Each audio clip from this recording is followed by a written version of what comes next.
kulang bareta kan aldaw. Mga baretang balansyado, dainimtig kikilingan, asin makatotohanan. DCGB, Bareta alas 7. Mga preskong bareta sa lado lokal, nasyonal, internasyonal, asin iba pa. Bareta alas 7. Digdi sa GB, garantisadong bareta. Mga tugang, kami po sa inyong magiging tagapagbareta. Ako po si Henry M. Kasabay po si Miss Jasmine Baloloy. Good morning, Jasmine. Good morning, VP Henry. Asin sa tuyang mga paraan tao. Headlines kan mga bareta sa lado lokal. 20% o sobra sa 20% kang non-technical law sa albay kausa kan paghabas nin kuryente. PRO 5 minidbid ang mga tauhan asin stakeholders na nagpahiling nin marhay na serbisyo asin suporta. Sobra 3,000 na beneficiaryo makakaresibe nin 4,950 sa kalingan.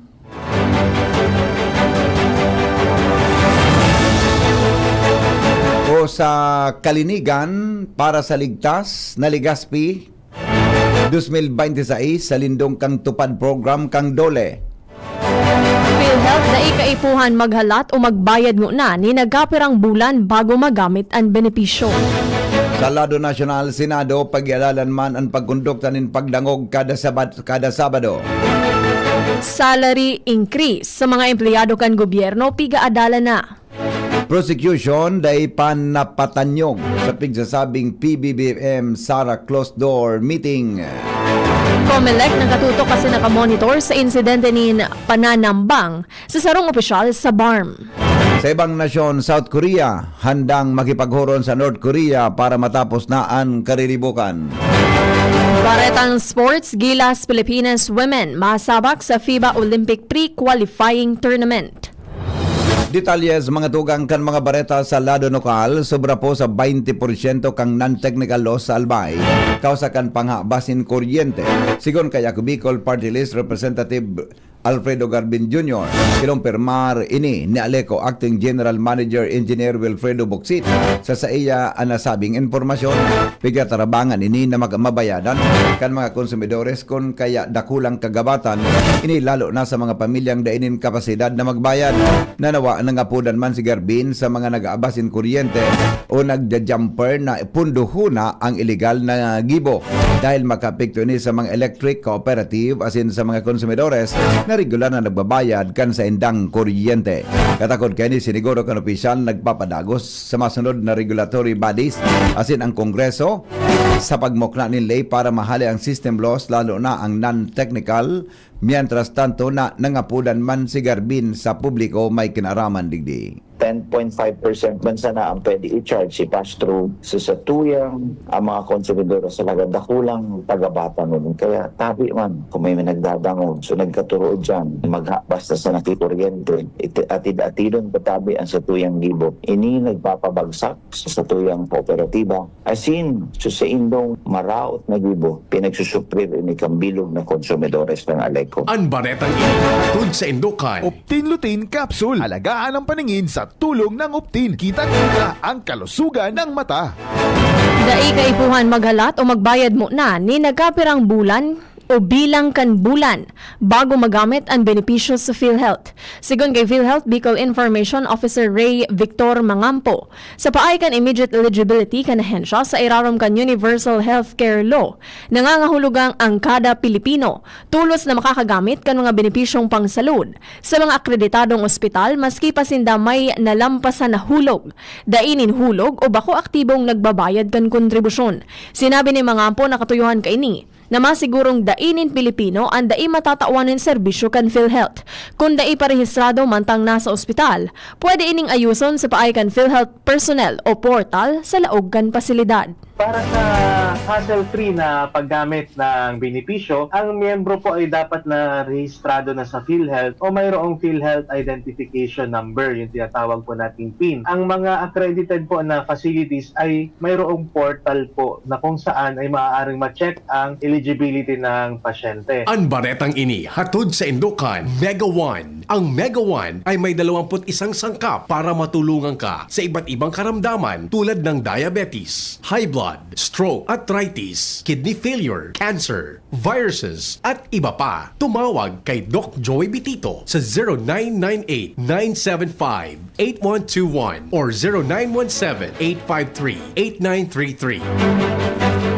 Nasa 3,786 ang makakaresibin ng 4,950 pesos sa kalinigan para sa ligtas na Legaspi 2026 Seraram Kantupan Program Kandole.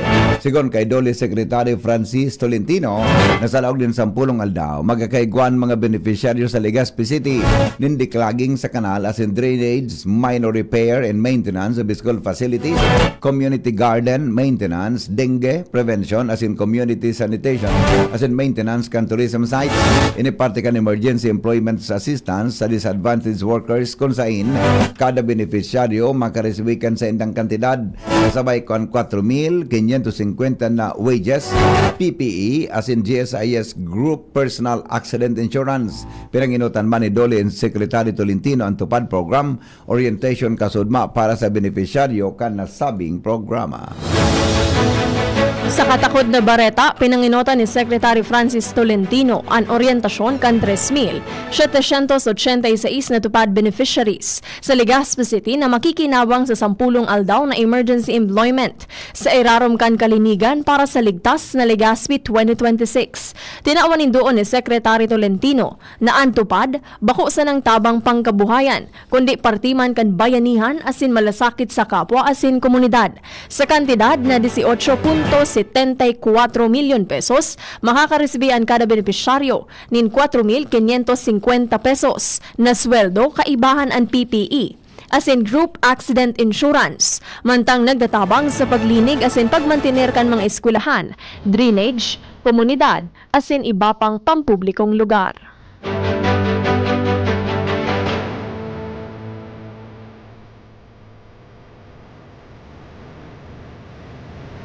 Tigmidbid kan Police Regional Office Bicol ang mga tauhan asin stakeholder na nagpahiling nin maray na serbisyo asin suporta sa ginibong flag raising ceremony kasuudma. Pigmidbid ni PNP Bicol Director Police Brigadier General Erosito Miranda sa paagi nin medalya ng kadakilaan sinda Police Lieutenant Colonel Kenny Tantiado asin Police Sergeant Ariel Panga kan Albay Police Provincial Office. Ini dahil sa indang outstanding performance sa ginibong buy-bus operation sa UWAS Albay kan Agosto 10, 2026. Nakumpiskar sa operasyon ang 395.212 gramos kan shabu na nagkakantidad nin haros 2.7 milyon pesos as inaarestar ang sarong high value target. Tinawa naman nin medalya ng kasanayan si NUP Maricel Abinyo kan Albay PPO dahil sa iyang dedikadong serbisyo asin kontribusyon sa integridad kan importanteng statistical data na minasuporta sa epektibong pagpaplano asin pagdedesisyon kan ahensya. Pigmidbidman si Daraga Mayor Victor Perete sa paagi ng Certificate of Appreciation bilang pasasalamat sa iyang daing sawang suporta sa pagbugtak nin Motorist Assistance Center sa Barangay Anislag sa irarom kan programang Kasurog. Narito kami.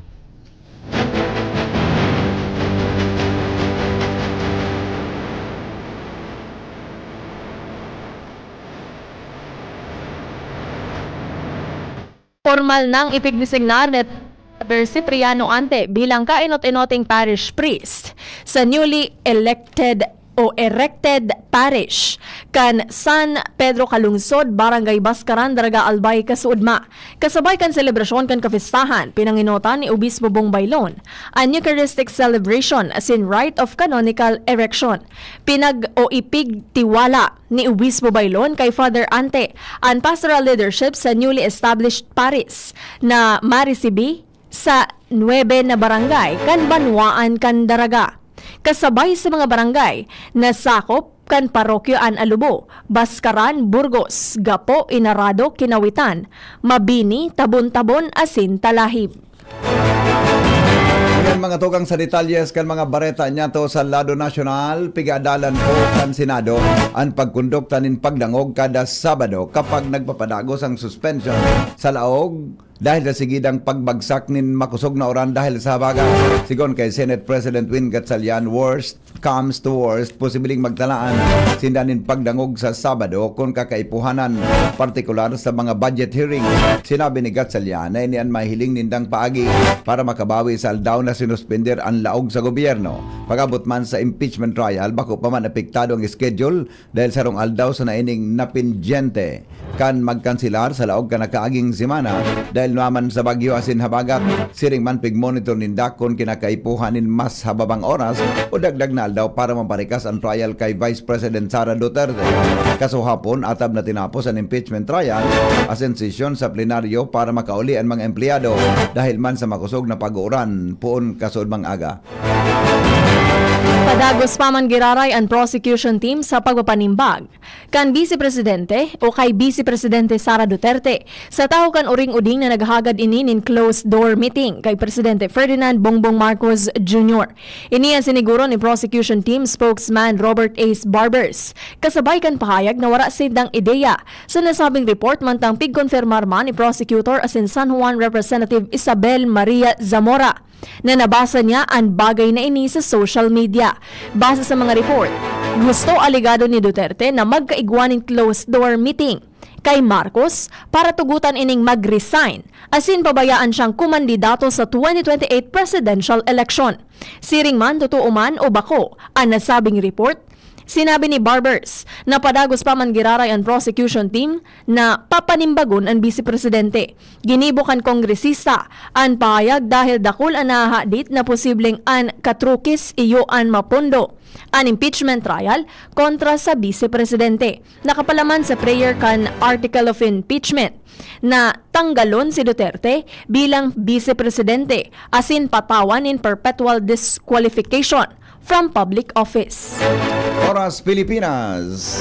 15 minutos makalisan na alas 7. Ay iba pang mga bareta sa lado nasyonal, sports, asin sa luwas kang nasyon, makalipas mga tugang kan mga patalastas.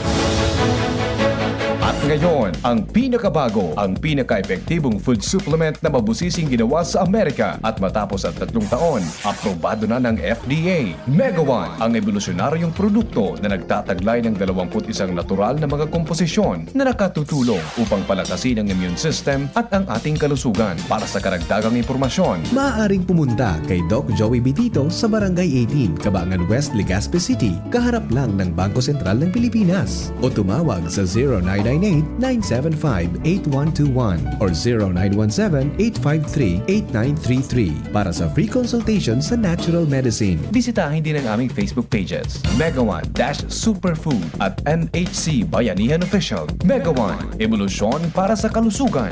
Good news mga kapitbahay! Kayang-kaya mo na bumili ng iyong dream appliances. Mula sa modernong kitchen appliances, efficient washing machines, energy-saving air conditioners, at ang pangarap mong smart and Android Google TVs. Lahat ng yan ay nasa RRS Marketing. Ining high-tech, branded at latest na muyang appliances. Naku aming hulugan sa RRS Marketing. Ang swak sa budget na bagong refrigerator namin, nakuha ko rin sa RRS Marketing. At di lang yan, sa mga warranties, wow! Sulit na sulit! Pwede sa inyong school, sa bahay, sa opisina at sa inyong negosyo. Kaya ano pang hinihintay nyo? Punta na sa RRS Marketing region-wide. Durable, sulit, di kalidad, at abot kayang appliances. Sain ka pa! Siyempre, sa RRS Marketing na! Basta appliances, sa RRS, yes na yes! Ready to experience exciting rewards and luxury gaming? With New Star Online, get a chance to win through multiple daily leaderboards, from bingo big wins and daily bets to daily claim and welcome rewards, plus a variety of rewarding promotions available every day. Download the New Star Online app now and elevate your gaming experience with more daily rewards. For EGLD reference number MKTG-2026-0940, 0940, 0943, 0946, 0947, 0949, and MKTG 2026-1210. Gambling is for persons 21 years old and above only. Gambling can be addictive. Know when to stop. Email responsiblegaming@pagcor.ph. Discover the beauty of playing brightly with New Star Online. Luxury entertainment now in your hands. Gambling is for 21 years old and above only. Gambling can be addictive. Know when to stop. Email at responsiblegaming@pagcor.ph. Tara na, sabay ka na. Tara na, saan ka ba pupunta. Maraming mabibili sa presyong abot kaya. Huwag magalinlangan, huwag mag-isip. Shopping need not be expensive. Yashano Mall. Yashano Mall. Yashano. Attention! Attention! Mga parantabay, may marhay na bareta. Ang DZGB nasa cellphone na! Yes po! Madadangog na ang DZGB sa saindong mga cellphone. Sa katuyuhan na mas lalo kamong mapagsilbihan asin dagdag na konvenyensya sa saindong gabos, ang DZGB pwede nang ma-access sa paagi kan sa indong cellphone. I-download lang sa saindong mga Android phone ang DZGB app sa paagi kang Google Play Store asin Apple App Store asin hanapo ng DZGB Live. I-install sa saindong gadget asin malinig nindong madadangog ang DZGB. Libre po ini. DZGB. Number 1 na, may Facebook Live pa. Ngunyan, may DZGB Live app na. O, ano pang pigahalat nindong mga paraan tabay? Download na! Tuhod, siko, baywa, aray! Paglaging pasan ang sakit sa kasukasuan, sign na yan ng arthritis o joint deterioration. Karaniwan kapag nagkakaedad na, kailangan ng tibay at ginhawang makakapitan. Kaya ng artrisin yan. May undenatured type 2 collagen at methylsulfonyl methane na maaaring makatulong protektahan ang kalusugan ng kasukasuan. Make the right move. Uminom ng artrisin araw-araw. Mabibili ang artrisin sa mga leading drugstores nationwide. Mahalagang paalala, ang artrisin ay hindi gamot at hindi maaaring gamitin panggamot sa anumang uri ng sakit. Branded computer ba ang hanap mo dito sa Bicol? Aces na ang sagot dyan. Ang Albay Computer and Electronic Supplies and Repair. Available ang brand new laptops, desktops, printers, gaming desktops, gaming chairs, CCTV systems, at iba pang computer accessories. Hindi lang yan. Quality, branded, authentic, and trusted ang kanilang products na binibenta at very reliable ang kanilang repair services. Authorized service center din sila ng Asus, Lenovo, Epson, Brother, Canon, Sharp Copier, HB Chewy, at Magic. Kaya siguradong maaasahan ang repair at serbisyo. Bisitahin ang kanilang branches sa mga sumusunod na address. Aces, ground floor, V&O Building, Quezon Avenue, Barangay 26, Dinagaan, Legazpi City, Albay. BC Micron Daet, F. Pimentel Avenue, Barangay 6, Daet, Camarines Norte. BC Micron Virac, EJ Rubio Building, Gugon, Serangan, Virac, Catanduanes. BC Micron Sorsogon, Unit 1, B. Peña Building, Rizal Street, Corner Burgos Street, Polvorista, Sorsogon City, Sorsogon. Dito ka na sa Aces. Sa kalidad, sigurado ka. Sa repair at serbisyo, maaasahan pa. Call or text 0917-558-0067. I-like at follow ang facebook.com/albaycomputer. Kayo po ba ay may katanungan sa PhilHealth? Makinig sa programang Alagang PhilHealth kasama ang PhilHealth Regional Office 5. Mapapakinggan tuwing Lunes alas 10 hanggang alas 10:30 ng umaga sa DZGB. Damang-dama ang benepisyo ng PhilHealth sa Alagang PhilHealth.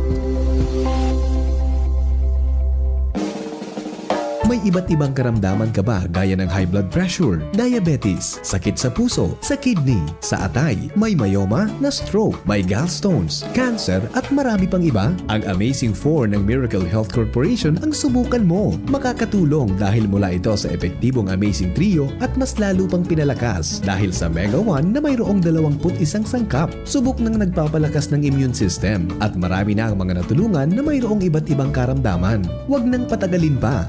At magpakonsulta. Maaaring pumunta kay Doc Joey Bitito sa Barangay 18, Cabangan West, Legazpi City, kaharap lang ng Bangko Sentral ng Pilipinas. O tumawag sa 0998-975-8121 or 0917-853-8933 para sa free consultation sa natural medicine. Mapapanood din ang serbisyong natural, kalusugan at bayanihan sa YouTube channel at sa Facebook page na Doc Joey Bitito. DZGB, Barreta a las 7. Oras Pilipinas, 22 minutos, mga tugang makalipas ang alas 7 nin pag-aaga. Pag-iadalan po kan Department of Budget and Management o DBM ang panibagong salary increase sa sobra sa 1 milyon na empleyado kan gobyerno. Inang kinumpirma ni DBM Secretary Kim Robert De Leon sa interpelasyon sa ACT Teachers Party List Representative Antonio Tino sa pagpuon kan pagdangog kan House Committee on Appropriations sa 2027 National Expenditure Program o NAP na nagkakantidad ng 7.2 trillion pesos. Sigon kay De Leon, igwang iko-komisyon ang sa iyang ahensya para pag-adalan ang panibagong salary standardization law na posibleng ipautob sa taon 2028 maski sa Enero 1, 2027 ipapautob man ang ultimong tranche kan SSLV 6. Inot nang ipinautob ang SSLV 6 kang Enero 1, 2024 asin ang ultimong parte kan salary increase na ini sa sweldo kan mga empleyado di gobyerno kan Enero 1, 2024 asin ang ultimong parte kan salary increase na ini sa sweldo kan mga empleyado kan gobyerno sa Enero 2027.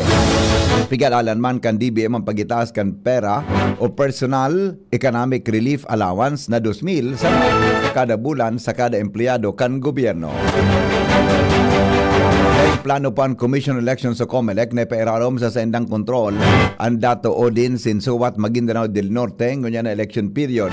Apisar ka nangyaring pag-ambush sa convoy ni Bangsamoro Autonomous Region in Muslim Mindanao o BARMM Interim Chief Minister Abdul Rauf Makakua. Sa naging entrevista kay COMELEC, Chairman George Erwin Garcia, apisar kan may kukonsiderar na election-related violence ang nangyari. Kumpiyansa siya na daini mautro asin magiging panatag ang mga residentes kan BARM sa nagraraning elementary o kaya parliamentary elections. Sinabi niyang hinagad niya na antabang kan Armed Forces of the Philippines o AFP para sa pagbantay kan seguridad pero sa nakaantabay sa nasinda para dai maalarma o mahadit ang publiko sa BARMM. Sinabi niyang may 5 persons of interest ang sa iyang pigtututukan kaya pigahagan ninda ang resulta kan investigasyon. Apisar kay ni sinabi ni Garcia na duro-diretso ang pigigibong preparasyon sa BARMM elections kung sain dit na pigpapadara ang mga kagamitan katakod sa eleksyon. Siniguro man asin nagalaom man ang opisyal kan COMELEC na magiging matanos silensyo asin daing magiging problema ang eleksyon. Katakod kay ni naghanda naman ang COMELEC na magpadala din ng kapit ng security forces sa BARMM kung kay puhan base sa napagrunan sa ginibong command conference kay bahan na nagkapit ng ahensya di gobyerno. Bareta sa ibang nasyon, makalipas mga tugang kan mga patalastas.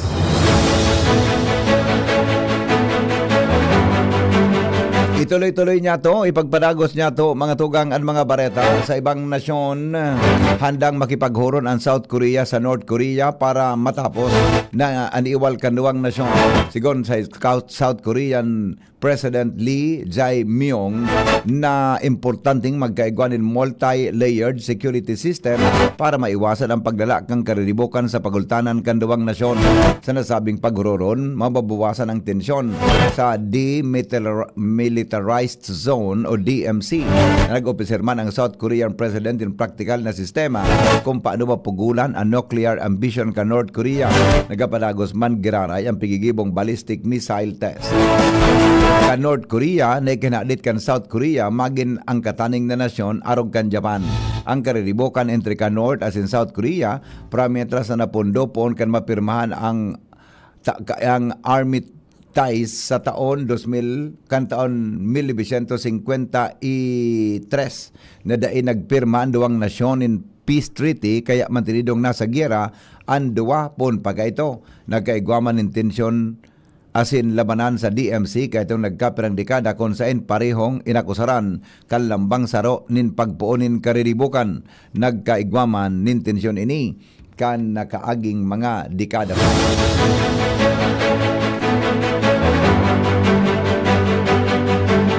Baretang sports, mga tugang, ngunya na daw. Masabak na sa Martes ang Gilas Pilipinas FIBA Women's Olympic Pre-Qualifier Tournament sa Guadalajara, Mexico. Initanganing mapakusog ang saindang tsansa na makaabot sa 2028 Los Angeles Olympics. Iniman ang primerong major competition kan Philippine Women's National Basketball Team sa irarom kan bagong head coach na si BT Toes.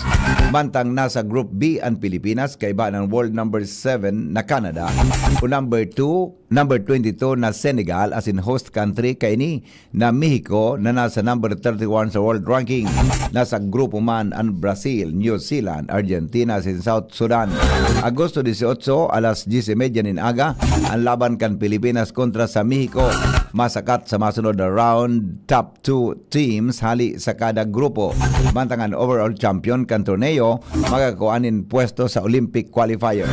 Mientras tanto, nagapadagos man ang basketball open category kan Albay Intertown Governors Cup na naging matindi ang laban sa duwang games. Sa first game, laban kan Pulangi Red Hunters sa Ginobatan. Maigpit ang laban, alagad Sauri, ginana kan Team Pulangi ang kawat sa score na 85-76. Mantang sa game 2, laban kan Daragasin Ligao City, Knights gana ang Team Ligao sa score na 87-72. Pag-asa sa kabugtakan kang panahon kasabay si Alexis Ruivar. Maray na aga po sa Gabos para sa tuyang weather forecast ngunyang petsa 18 ng Agosto aldaw kang Martes. Ang southwest monsoon or ang paros kang habagat ang padagos na nakakaapekto sa bilog na Bicol region. Masahan niya to ang mapanganurong kalangitan na may mga kalat-kalat na pag-uuran, masin pagkikilat at pagdaguldol ang mamamatian sa bilog na Bicol region ngunya na aldaw. Moderato sagkod sa makusog na duros hali sa timog sulnupan ang iiral na may katamtaman sagkod sa makusog na pag-alon nin kadagatan. Agwat ng temperatura sa maghapon tigatay ang maabot ng 25 to 30 degrees Celsius. Sa tuyang monitoring naman, igwa kitang tig-monitor na duwang low pressure area. Ang saro ay nasa distansyang 1,140 kilometers sa sirangan ng Northern Luzon. So, ining LPA na ito ay may halangkaw na tsansang mabilog at maging saro na bagyo in the next 24 hours. So, saro tapang tigmo-monitor itong LPA na nasa 295 kilometers sa west-northwest ng Lawag City sa Ilocos Norte ay may medium chance naman or katamtamang tsansa na maging sarong bagyo na susunod na 24 oras. So ining duwang LPA na ini ang nagpapakusog ng habagat na yun nga po kasalukuyang nakakaapekto sa tuya at i-expect natin na sa mga susunod na aldaw ay itong habagat pa rin ang magiging prevailing weather system ka. Bali yun po sa tuyang forecast. Tali po digdi sa Pag-asa Legazpi, Alexis Ruivar po. Mga tugang iyang po detalyes kan mga darakulang Bareta Canaldao. Sinurat po ni News Director Mardy La Cruz. Katawang si Jenny Balyaran as in Shara Maileron. Ini po ang siring man po nakasabay niya to sa pagbabareta ng inyong pongaldao. Jasmine Balolo. Ini po ang GB News Express. GB, garantisadong Bareta. Ang DCGB Bareta alas 7. Abangan ngiraray sa aga. An hapon, masunod na pagkalipas lang kaini.